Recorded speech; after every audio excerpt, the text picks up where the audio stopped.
Hej och välkommen till Filmfolkets podcast. Vi som pratar idag är Göran, Johannes, Daniel. Dagens film är Shaun of the Dead. Filmen i korthet. ja, Sean som bor i Londons förorter och har liksom ett tråkigt jobb på en elektronikbutik och går liksom bara i cirklar. Delar sin bostad med 2 andra och allting går ganska trögt. Hans relation är på väg utför och helt plötsligt så blir det en zombieinvasion. Och alla hans enkla problem dränks i det nya. Ja, måste ju snabbt slänga ihop en plan för att fly med familjebekanta till lokala puben Winchester för att vänta ut eländet. Och det går ju att se och så. Det är en komedi med många referenser till klassiska zombiefilmer. Både i repliker och i hur olika scener är liksom uppsatta.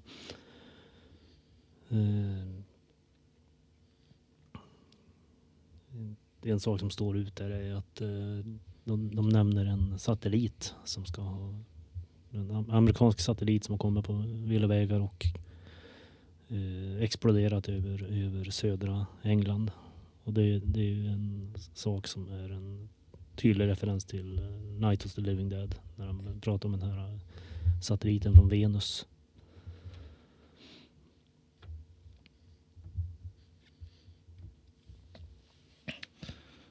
Jo, precis. Det känns ju som att det är liksom underhållande när han vaknar upp liksom dagen efter att det där har hänt och han fortsätter som att allt är som vanligt. Liksom gå till affären och märker inte att det liksom är ett blodigt handavtryck på kylen där all läsk och öl finns liksom.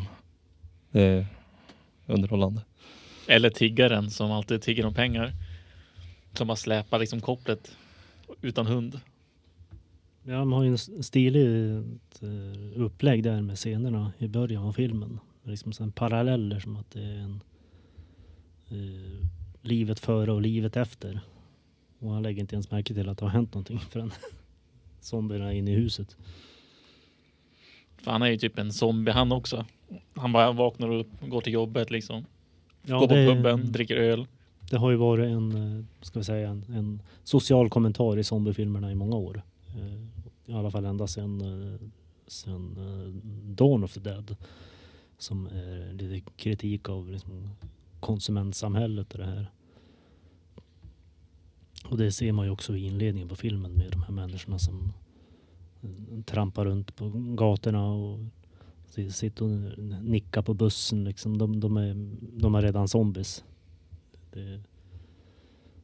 Symboliken är väldigt på plats där.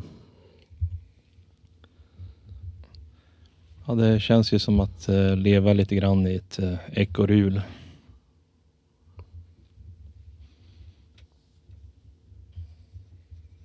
Det är väldigt komiskt hur de går från att det är liksom väldigt intens till att de bara bryter och så går de tillbaka till det här vanliga skvabbel liksom. Det är ditt fel eller det är mitt fel liksom. Det är väldigt komiskt tycker jag. Hur liksom känslan är bara liksom på en gång bryts av och blir något helt annat. Just det. Det är en zombie-apokalyps. Nu går vi tillbaka till det här. Ja, det är ju lite relationsdrama med liksom zombiefilm som i förgrunden liksom. Och de gör ju mycket humor av det. Sen var det liksom lite kul när de skulle ta sig dit, när de skulle hoppa över räckarna liksom. Där, han är inte så smidig i den här filmen, men karaktären i nästa film där han hur smidig som helst och kan liksom hoppa över alla häckar liksom. Det är väldigt komiskt.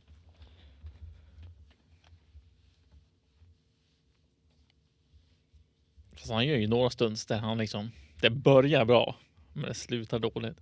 Sen han skulle hoppa på trampolinen där. Men han skulle över häcken för att rädda sin morsa. Det var lite komiskt.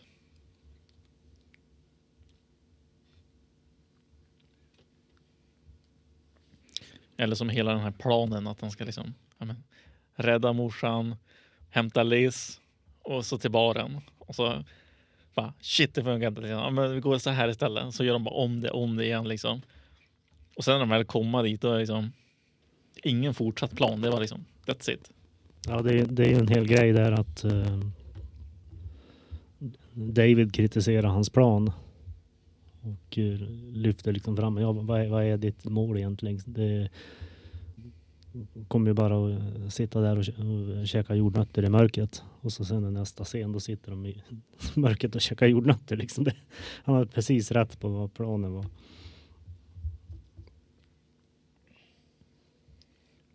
För David får det låta sig som att han har en större plan. Liksom. Att det finns ett mål också.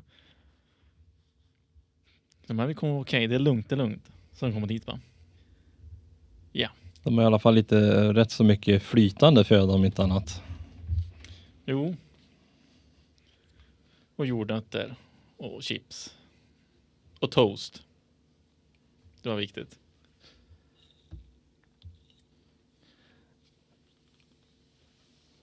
Ser några fler tankar om filmen? Det här med jag tänkte, just när de fläppar på tv-kanalerna och så de börjar med en sak och så hinner de inte se färdigt och då byter de kanal och så är det som att de slutför meningarna fast på ett annat sätt så då blir det väldigt komiskt. Svårt att förklara. Det blir ju som en skit alltså. De tar liksom en linje från varje kanal och sen så blir det liksom en hel linje. Ja. People are being eaten alive liksom. Hoppa mellan kanalerna och få samma dialog. Fast i olika sammanhang liksom. Det var ju liksom också underhållande när de skulle försöka att döda den här första zombien de träffar på i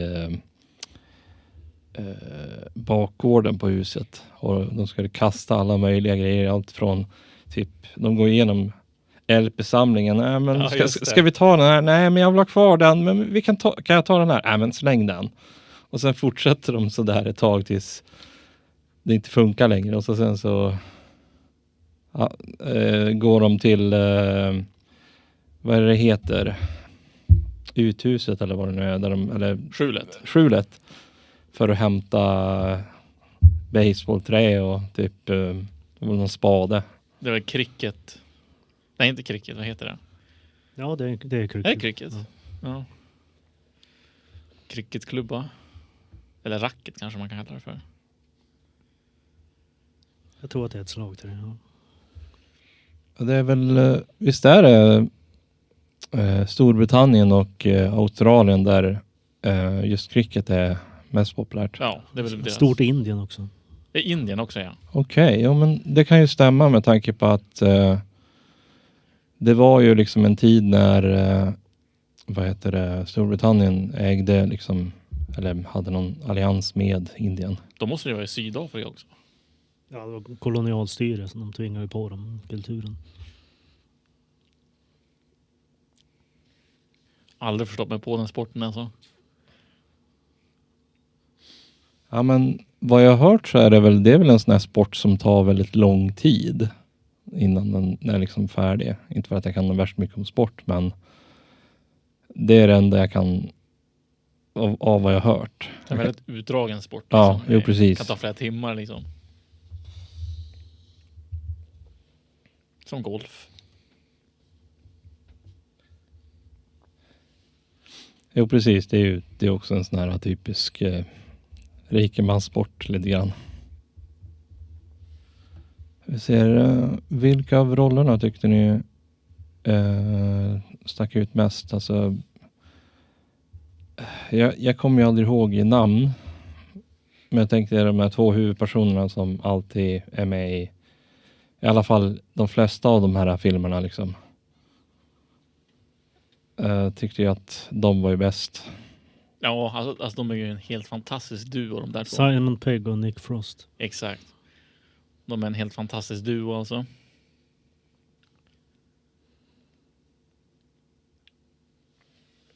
Och så han som spelar hans styvpappa också. Ja, det är ju samma skådespelare som spelar Davy Jones i Pirates of the Caribbean, Dead Man's Chest. Ja, just det. Men han som är med i Underworld också, tror jag. Så är det. Det är någon av dem i alla fall. Jag tror det är Sean Stans. Ser så hemskt lik ut. Ja, de har lite liknande drag det här med Just sättet kindbenen. Och Ja, och så hur de talar också liksom.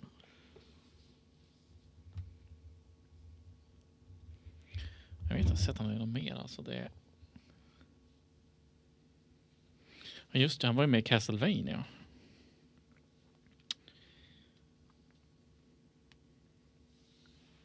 Den här Netflix... Ja. Ja, coolt. Han hade en röst där faktiskt. Jag tänkte hon som spelar mamma var ju också rätt underhållande.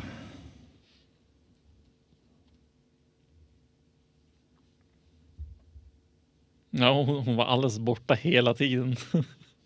Ja, men mera när hon väl hade blivit biten. Då blir det sån här typisk zombiefilmsgrej. Att det är alltid någon som ska bli biten och gömma sin skada liksom. Och då liksom signaleras det mest genom att hon är liksom borta mentalt. Liksom hälsar mest på folk. Jo, han var visst med i Underworld.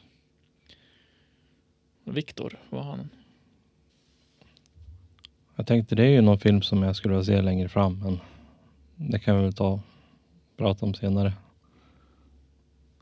Vilken då tänkte du? Underworld. Ja. Ja, jag har ju en specialutgåva som har alla de här bortklippta scenerna. Oh, Ja, jag har aldrig coolt. sett dem faktiskt. Bortklippta scenerna.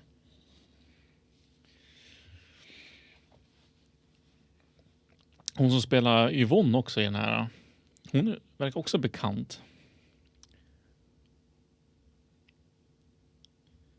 Hon har inte så jättemånga scener, men hon tycker också gör ett väldigt bra jobb. Hon verkar som en liksom, som en spegelbild av honom, fast liksom hon, för henne fungerar saker liksom. Ja, mera kompetent. Ja, men precis. Det är som, Ja, men det var ju liksom när hela hennes gäng då var det som att det var spegelbilder. spegelbilder av hela gänget. Bara att det var liksom en liten viss skillnad. Ja, de levde typ samma liv, bara att hon som sagt var kompetent medan han var inkompetent.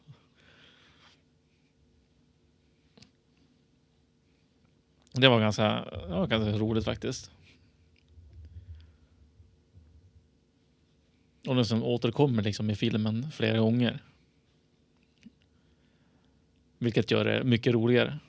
Så jag funderar på en grej alltså när det kommer till när de filmade, liksom när det var liksom de här korta klippen mellan varandra. När den ena pratar och sen så hoppar de till nästa person. Jag tänker på när de kollar på tv och flippar kanaler. Nej, inte där, men alltså när de var på första scenen när de var på baren. Att fan, jag försöker komma på när hans flickvän pratar om, försöker komma överens på vad de ska göra med sitt liv, och sedan så börjar de prata om den ena, typ att ja, men jag vill liksom inte hela tiden spendera tid med din kompis, och sen så liksom hoppar de till honom och sen tillbaka. Alltså jag bara det är okej. Ja. Vad jag förstår typ så, Ja. så bara. Och som hennes vänner också. Så jag vet inte att jag inte tycker om dem. De fans typ. Ja, precis. Jag vet inte om det är någon typ klippning eller vad det nu kallas, eller om det kanske inte är någonting. Det är bara jag som kanske övertänker. Jo, men det är ju klippning eller det så. Det är väl också kanske iscensatt så. Det var väldigt bra timing när det kom till skämten också. Jo, och sen så känns det som att de överanvänder dem inte för mycket. Det kommer bara liksom lite nu och då. Allt ifrån att hans kompis tycker att saker är typ gay. Ja, just det. Han nämner det liksom lite nu och då, men inte allt för mycket så att det drar ut för mycket på det hela. Det är passande som till den karaktären. Sitter hemma, ingen jobb, spelar spel, säljer liksom droger. Ja, precis. Fast han har aldrig någonting Ja. förutom till sig själv. Mm.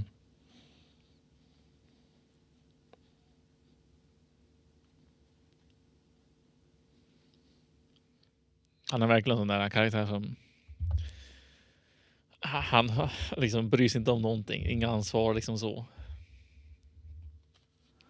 Jo. Han lever i nuet liksom bara. Ja. Ja, det är lite symboliskt hur liksom de som Sean bor hos är ju, representerar ju liksom två olika saker. En har liksom gett upp hela sitt liv för sitt jobb. Och andra killen sitter bara och käkar snacks på soffan liksom. Det är den här balansen han måste hitta i sitt liv, vilket han också gör i slutet på filmen. Och Sean han liksom, ja. Han sitter mitt emellan. Ja, precis. Är det något mer som ni kan komma på när det kommer till bildkonsten? Ja, det är mycket som händer liksom i scenerna i bakgrunden. Som etablerar liksom vad som händer i början på filmen. Mycket såna här små saker. Folk som blir attackerade och liksom det syns saker och ting på tv-skärmar och sånt där. Så liksom hela den här miljön, att samhället håller på att falla sönder. Det är någonting som händer i bakgrunden medan liksom det övriga pågår. Och vissa scener som utvecklas också. Det är som de går ju förbi samma ställe ett par gånger i filmerna. Ja, eller filmen. Och så ändras bara bakgrunden. Liksom, som vi pratade om innan, liksom det är före zombieapokalypsen och efter den har börjat liksom. Så det är samma scener, bara att det, liksom, det ändrar saker hela tiden. Och det är som, jag tror det är gradvis i 3 olika grader. Det är ganska snyggt gjort. Ja, alltså bildkonstmässigt. Alltså jag tänker mest på att det är många små saker i scener med repliker och händelser och sånt där som är referenser till kända zombiefilmer. Kulmen på det är väl när David blir sliten i stycken. Det är ju liksom en ja, nästan exakt samma scen som är i Day of the Dead. Är det väl.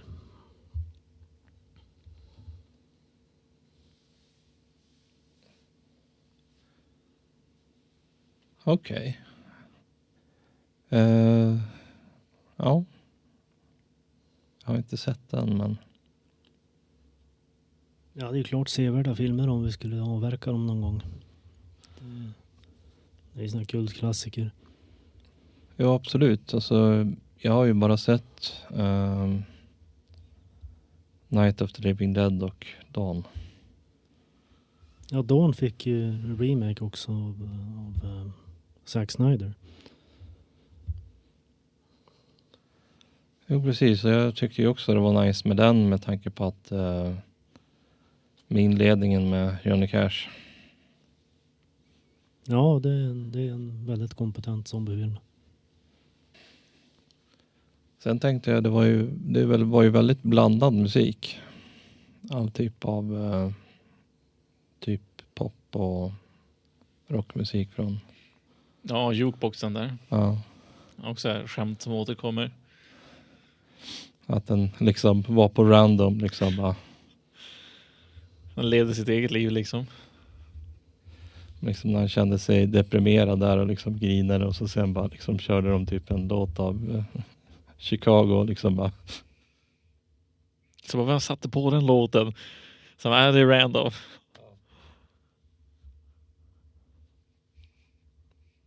Körde med Queen. Kill the Queen. Ja, precis. Va? The Queen? Inte Simon. Jag menar jukeboxen. Ja. Ja, jag tänkte det här var ju det att mycket med bakgrundsmusiken, det här rytmiska dunkandet och liksom den här syntgrejerna, det är ju någonting som har tagits från de här Of the Dead-filmerna. Liksom typiskt äldre zombiefilm, så det är någonting de har gjort medvetet. Ja, det är ju snyggt gjort. Det är väl någon egenhet som de börjar med i Dawn of the Dead med jag tror ett italienskt band som heter Goblin. What?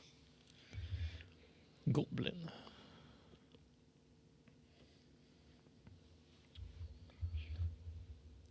Jag tänkte när de körde liksom Don't Stop Me Now, när de liksom höll på att slå Ja. där zombiesen i rytm till musiken liksom. Ja. Det var underhållande. Det är väldigt komiskt.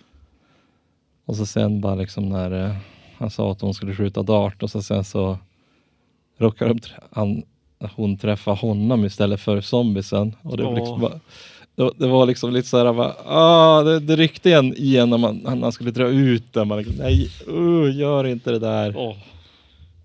Obehagligt. Både komiskt och obehagligt. Ja, men det är både det där som jag har svårt för och så sen när det kommer till scener där de liksom går in på och att de ska göra någonting med ögonen. Då har jag svårt att se. Då måste jag liksom titta bort. Ja, svårt att se.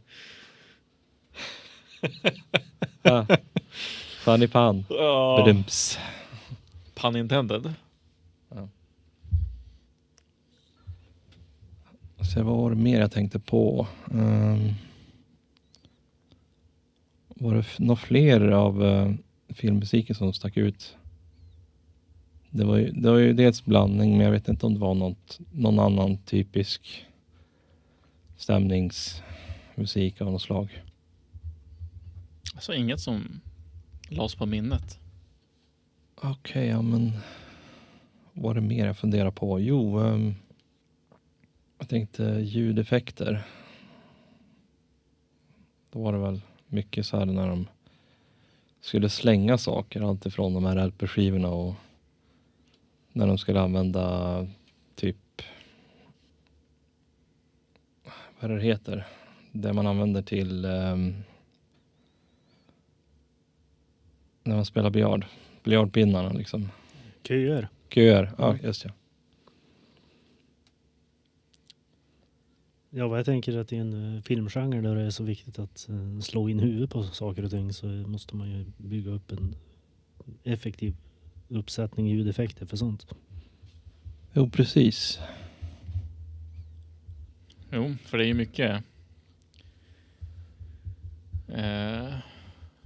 fysiskt våld med trubbiga objekt. Så det krävs mycket ljudeffekter för det.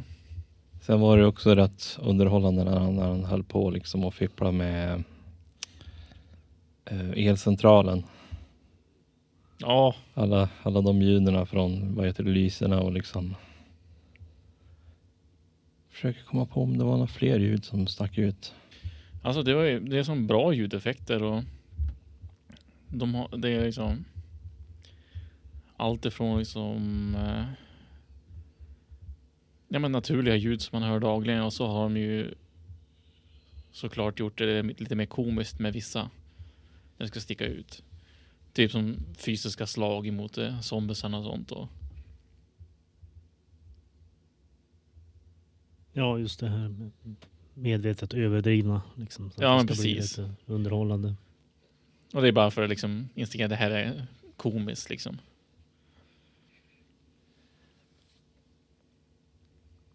Ja, precis. Jag tänkte på när visst var det första zombiesen som typ hamnar på en sån här vad är det heter? Alltså där man har en sån här parasoll. Det var ju typ någon sån här metallgrej av något slag som låg på backen som ja, det är de ju for igenom. fot. Det är en sån. Ja, där. Ja, just det. Den där kvinnan där. Och Fick ett hål i sig. och så sen så drog hon sig ut från den och började fortsätta gå. Ja, och så fick man se liksom genom hålet så kan man se deras ansiktsuttryck. Ja, faktiskt en cool scen också. Ja, det var ju snyggt filmat. Grotesk och snyggt. Jo, precis. Så är det något mer vi kan komma på när det kommer till ljuden? Alltså det är när de spelar tv-spel liksom. Player 2 has connected liksom. Det är superhögt liksom. Det låter så fake. Liksom. Det är väl lite typiskt för filmer och tv-serier i allmänhet liksom. Att det ska vara väldigt markerat för sådana spelgrejer. Det låter inte som ett spel, det låter som folk som förväntar sig vad ett spel ska låta som. Ja, precis. Det är folk som inte spelar spel som liksom, ja men vi måste emulera vad ett spel låter som liksom. Sen kanske är det någonting de gör så att de bara för att de inte ska få copyright Ja. claims. Och inte som i, vad heter det? I Hitman. Och han är på hotellet där. Och så går han igenom ett rum där det är små barn som sitter och spelar Hitman. Det är faktiskt väldigt komiskt.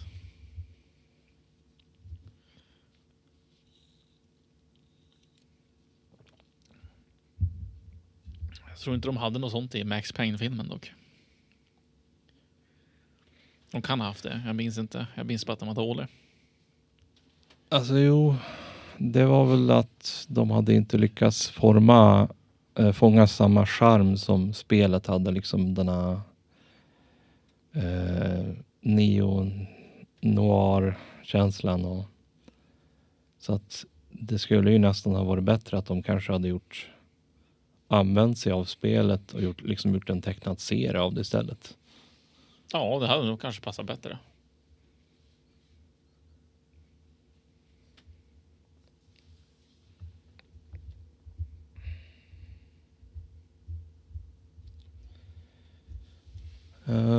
Vad kunde ha gjorts annorlunda och övriga tankar om filmen?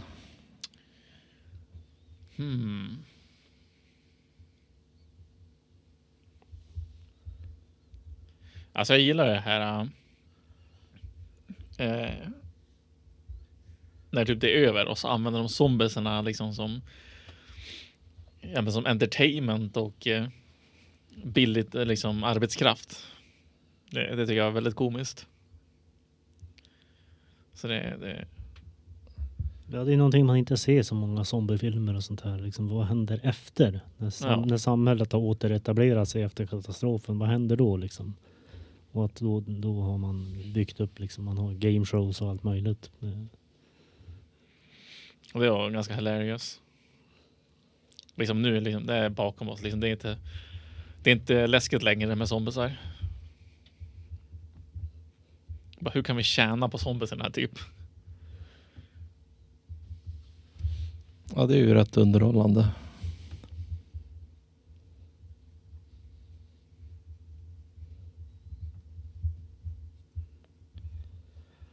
Alltså jag tycker att de lyckades ju rätt bra med den här filmen och jag vet inte om de kunde ha gjort det på något mycket annat sätt än vad de gjorde.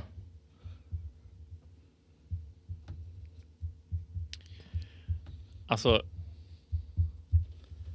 jag hade gärna velat sett liksom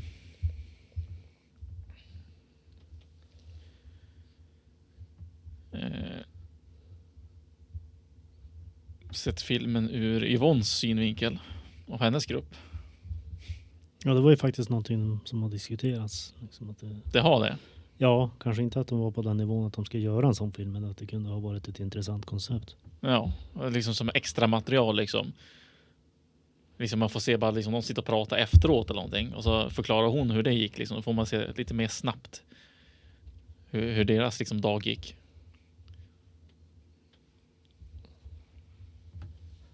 Ja, men absolut. Som en parallell grej. Liksom. Ja men precis, det hade varit intressant bara. Coolt koncept. Inte för att de skulle behöva den, för jag menar filmen funkar ändå. För att det är ganska tydligt att de vill visa liksom att hon är den kompetenta och han är den inkompetenta. Så man kan ju bara tänka liksom att det gick jättebra för hennes grupp liksom.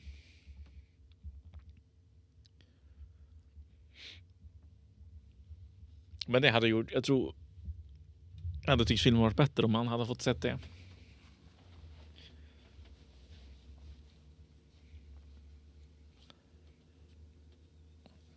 Jo, men det håller jag med om.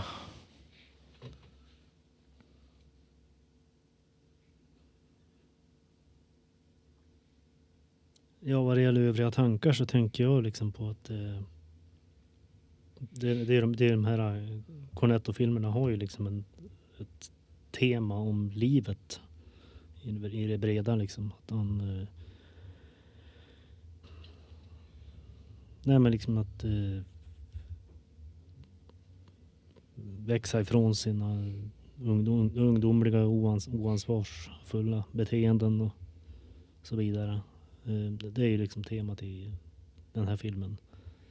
Sen har man ju Hot Fuzz som är mer om det vuxna livets ansvar. Och i World's End då är det liksom mer om att åldras och att hantera den melankoliska situationen där. Att vilja återskapa det man hade en gång i tiden. Och jag tänker att det har ju ett intressant psykologiskt djup som inte sägs så mycket om i själva filmerna, men man ser liksom mönstret. Det är intressant att tänka på då Simon Pegg personligen som har varit med och skrivit de här sakerna har ju en viss historia med depression. Så rent liksom då tänker jag liksom på lite på terapinivå. På samma sätt som till exempel Stephen Kings böcker som om man läser mellan raderna så är det mycket kommentarer med hur illa han tycker om småstadsliv och trångsinta människor. Så det är liksom lite på den nivån. Jo, det har rätt. Det visas väldigt mycket i hans filmer. Och hans böcker. Det är väldigt tydligt att liksom folk är trångsynta i dem.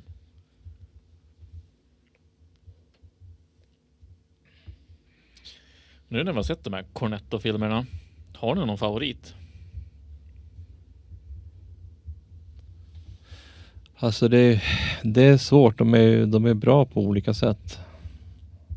Men jag tyckte det var kul att se den här med tanke på att alltså senaste gången jag såg den här det var ju typ 2004 när den kom ut. Och det var ju när jag jobbade på videoteket. Okej. Personligen tycker jag Hot Fuzz är den som jag tycker är mest entertaining av de tre. Alltså, jag gillar alla tre filmerna, men av någon annan så Hot Fuzz är nog den som fastnar mest. Jo, jag tror att det är den som jag har sett flest gånger också, så att det är väl den här och At the World's End som jag liksom jag har sett Shaun of the Dead. Jag minns inte om jag såg hela första gången. För att det var ju typ det var ju ganska långa pass jag hade. Så att jag jobbade ju 9 timmar. Så jag kanske bara kom ihåg halva filmen. Så det var ju kul att se den igen nu liksom. Så att man fick se helheten. Ska vi se eventuella idéer till nästa gång. Ja. Ska vi se någon äldre film kanske? För nu när vi sett en modern film igen så Ja, tänker vi jag hoppa hade mellan. funderat lite på de här Mel Brooks-komedierna. Jo. För vi har ju Dracula, Dead and Loving It här i hyllan. Som driver lite med de gamla filmerna. Som ska vara en intressant vinkel på det vi redan har sett tidigare med Bela Lugosi. Ja, men jag är helt för det faktiskt. Ja, men jag håller med. var länge sedan jag såg någon Mel Brooks faktiskt. Jag tror sist jag såg någon Mel Brooks, det var nog när vi såg någon, vi har sett Mel Brooks filmer här för tidigare tror jag. Hur var det, hade du Young Frankenstein? Nej, det är en av dem som jag saknar faktiskt. Den måste jag köpa. Ja, i värsta fall kan man ju se om man kan hyra den någonstans. In på Ginza. Ja, precis. Ja, jag ska Eller väl med loppis. men jag ska göra en beställning nu till veckan här. Så då kan jag kolla.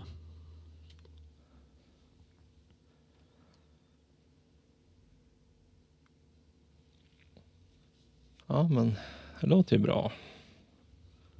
Är det några fler idéer ni kan komma på? Ja, men det var ju det här med Underworld då, som spekulerar lite på.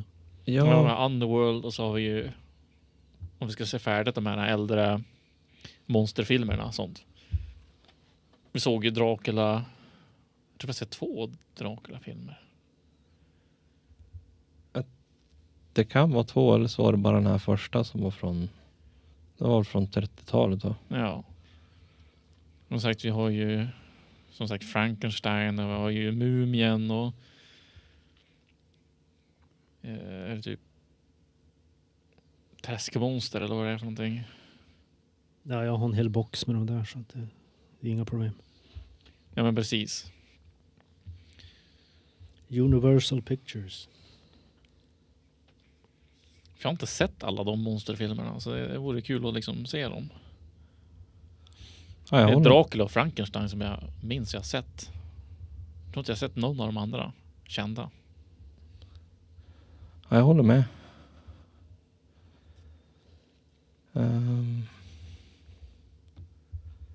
Ja, men då kan jag önska er hej och adjö för den här gången. Ja, hej då. Ja, tack för mig.